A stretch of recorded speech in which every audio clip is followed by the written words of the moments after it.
I have often thought how much happier I should have been if, instead of accepting a command under such circumstances, I had taken my musket upon my shoulders and entered the ranks, or had retired to the back country and lived in a wigwam. George Washington.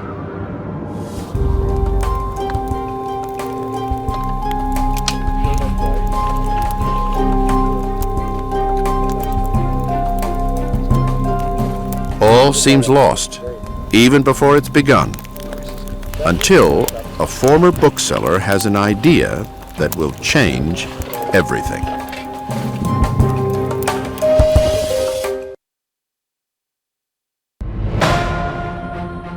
January 1st, 1776.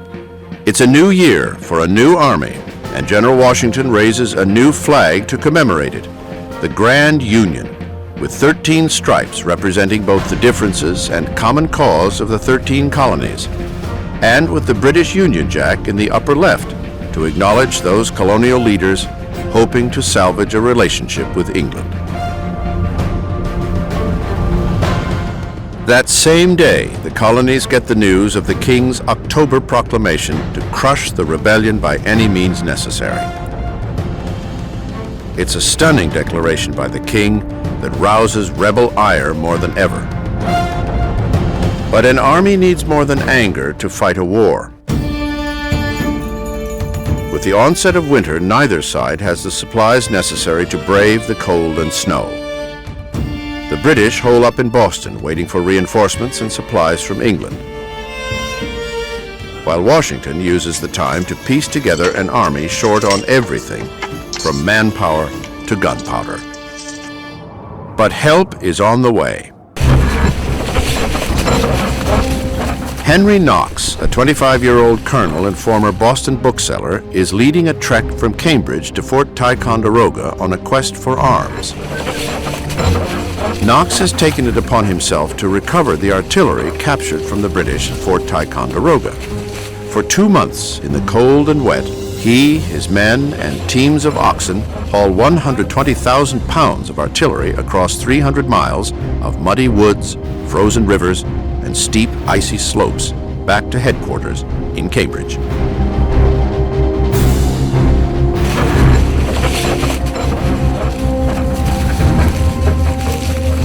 On January 25th, Colonel Knox delivers all of the weaponry to his commander-in-chief, miraculously intact. It is the best gift Washington could ever receive. Finally, he has the firepower he so badly needs. Washington also has in Knox a valued new commander in charge of artillery. Knox becomes part of Washington's inner circle of junior officers, whose counsel he values enormously. George Washington always had the ability to listen to many people, particularly younger men.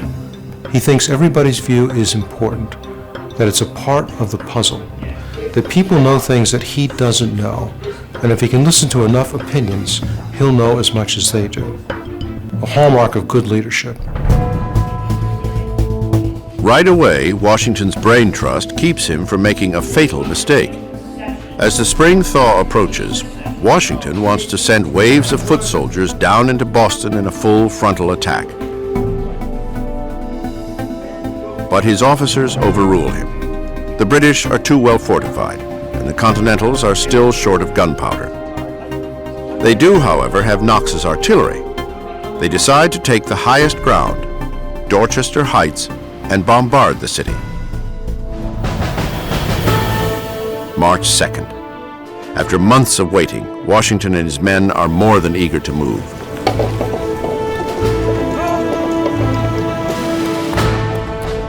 The general is about to launch the first offensive of his command.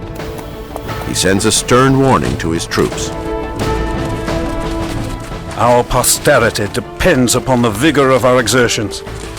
If any man in action shall presume to skulk, hide himself, or retreat from the enemy without the orders of his commanding officer, he will be instantly shot down as an example of cowardice.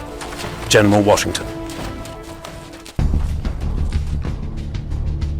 The night of March 4th. Surprise will be the key. From 3 points outside the city, Cobble Hill, Lechmere, and Roxbury, the Army rains light cannon fire down on Boston, a decoy to misdirect the British, while the rest of the Army hauls Knox's artillery over to Dorchester Heights. Through the night, Washington's men build fortifications and drag cannon up the steep, frozen slope. By morning, everything is in place. Daybreak, March 5th. On the 6th anniversary of the Boston Massacre, the British awake to the sight of 20 cannon pointed down on their ships in the harbor. "My God," a shocked Howe exclaims, "these fellows have done more work in one night than I could make my army do in 3 months." It's not until after they see Ticonderoga's guns on Dorchester Heights that they realize they got to get the heck out of there. The Continentals don't even need to fire a shot. Howe issues a futile order for his ship's cannon to fire on the Continental position, but Washington's guns sit just out of range. Luckily for Howe, his ships are also out of Washington's range. Howe and his army prepare to abandon the city and take thousands of Loyalist citizens with them. One Loyalist would later write, "The necessary care of the women, sick and wounded, required every assistance that could be given. It was not like the breaking up of a camp, where every man knows his duty. It was like departing your country, with your wives, your servants, your household furniture, and all your encumbrances." Over the next 2 weeks, the Continentals watch from above as all of Boston scrambles to evacuate, taking everything with them that isn't nailed down. It is a bitter exile for the Loyalists, many of whose families had lived in Boston for generations. By March 17th, they are all gone. 120 ships carry 9,000 redcoats, 2,000 Loyalists, and as many of the city's usable goods as possible, out to an unknown fate. The Patriots return to the city, the beloved birthplace of the rebellion, and Washington enjoys the first victory of his command. But it will be his last for the rest of a grueling and humiliating year. 1776 will see 33,000 British troops, the largest contingent ever sent overseas, head for America to grind the revolution into dust.